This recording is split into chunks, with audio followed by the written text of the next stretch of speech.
Gembira dan bangga melihat pencapaian usahawan berjaya Nurhayati Kamal Zaman ini dalam mengejar impian untuk memiliki rumah idaman sendiri. Selepas 20 tahun berusaha gigih, rumah idaman kakak kepada Datuk Seri Ali Shukri ini hampir siap dan kini telah memasuki fasa akhir pembinaan iaitu reka bentuk dalaman. Berkongsi perkembangan terkini rumah yang sedang dibina, konsep kediaman dan idea dekorasi untuk hiasan dalaman juga dilakukan sendiri. Rumah baru yang sedang dibina ini mempunyai 5 buah bilik. Yati memilih konsep reka bentuk dan interior gaya French Chateau tapi lebih kepada gaya contemporary dan tidak terlalu klasik. Tambah usahawan The Skinco ini juga, rumah yang dibina memberi makna yang cukup istimewa buatnya suami isteri untuk dijadikan sebagai rumah persaraan kelak. Semua kemasan material kini dalam proses untuk dipasang dan Yati berharap dapat berpindah masuk ke rumah barunya tidak lama lagi. Sekaligus menjadi tempat penuh bermakna yang dipenuhi kasih sayang seisi keluarga. Stone dah nak mula pasang guys. Jom ikut Kak Yati pergi diorang punya kilang dekat sini. Korang boleh cari porcelain marbles, real stone, sintered stone, tiles. Korang cakap je apa benda, semua ada. Marble yang jenis laser cut, everything is there. Kalau batu yang korang nak import daripada Australia, Turki atau Itali pun, mereka boleh juga buat benda yang sama. Untuk projek rumah Kak Yati yang baru, bahagian dapur dan juga shower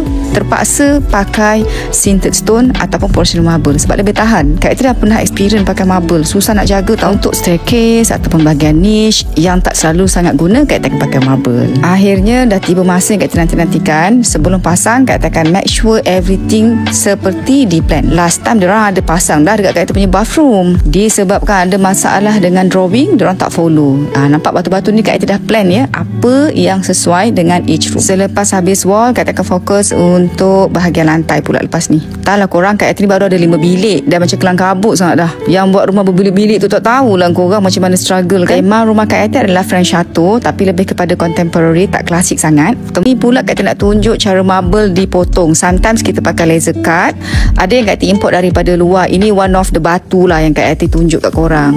Untuk bahagian hardscape, Kak Yati nak cari ala-ala Travertine tapi dekat Malaysia ni susah sebab Travertine senang jadi kotor. Abang ini tengah pau toke dia ni. Ada leftover project, kita dapat harga diskaun. Moodboard semua dalam phone je lah guys. Tahniah Kak Yati keluarga, tak sabar nak lihat rumah siap nanti. Impian dan doakan semoga semuanya berjalan lancar seperti yang dirancang serta dapat berpindah masuk tidak lama lagi. Jemputlah impian datang nanti ya.